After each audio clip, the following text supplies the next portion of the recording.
From the dance hall to the internet, how we look for that special someone is changing.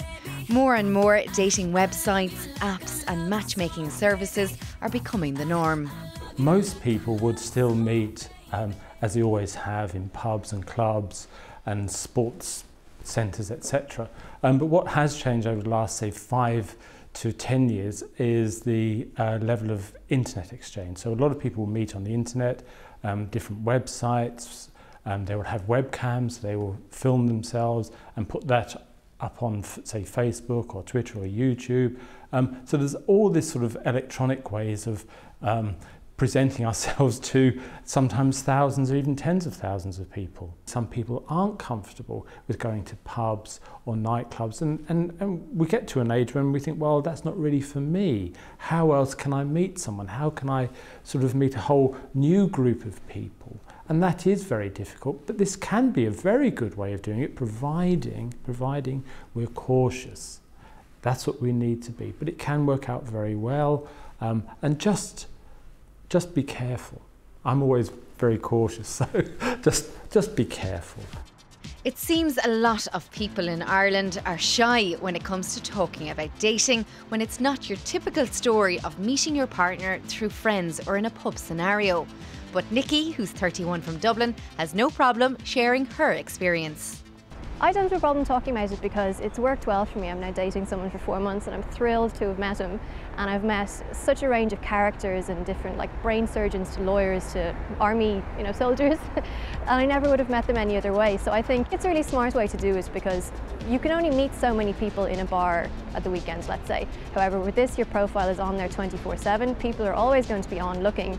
And when you come home, even if you've been at the gym or at work, you're going to have a few emails from people you never would have come across otherwise. Rena and Fergal met the traditional way through Fergal's brother. However, they now run their own matchmaking service nationwide, which organises 5 dates for its clients at a cost of €495. We've members from every single county, from age 22 to 79 is the oldest that we have at the moment. We meet everybody face to face and we complete a profile and an interview with them. They'll tell us what status they have, their situation in life, their hobbies and interests, what type of person they are and what they're looking for in a match. Quite a lot of the time people will call and they'll say they tried online, they tried speed dating or singles nights, and I suppose they didn't really like the whole world and its mother knowing their business. So they wanted something a little bit more private, a little bit more confidential, that they knew they could actually trust people by giving them the most, the deepest secrets about themselves and what they're really looking for in a partner. And we had a lady that insisted on meeting us in the car park at the back of the hotel rather than come in and meet us in public. Even though we didn't have any signage and nobody would know why we were meeting, she just thought to herself, everybody will know I am there. And while many couples are loved up with St. Valentine's Day, there are lots more people out there looking for that someone special. And even though non-traditional forms like online dating are becoming increasingly popular, there's still a mixed reaction to it.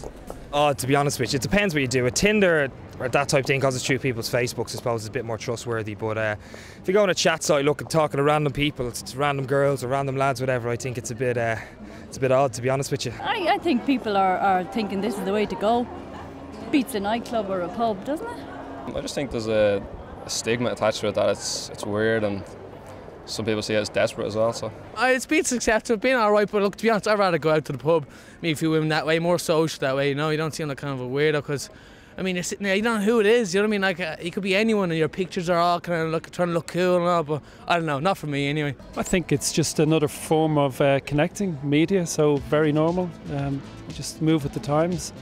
Now, whether you've met your partner online or not, there are trials and tribulations to all relationships. So what's the answer to the million-dollar question of how to keep that spark alive? Because we may have got over the initial excitement phase, say after a year or 2 years, that doesn't mean to say, right, we can rest on our laurels, that person I'm with doesn't need pampering anymore, he or she is used to me, I don't need to do anything extra to keep her or him.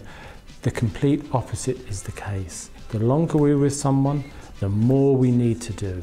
We really do. We just can't sit back and say, well, she's mine now forever or he's mine forever. That is not the case. That is not the case. We have to keep winning them and keep, to use an old-fashioned word, keep wooing them, keep being romantic to them. Not all the time, but every now and again, do that little special thing that makes us feel valued. We want to be loved, but we also want to be wanted. It's not a matter of saying, do you love me? But the thing is, do you want me?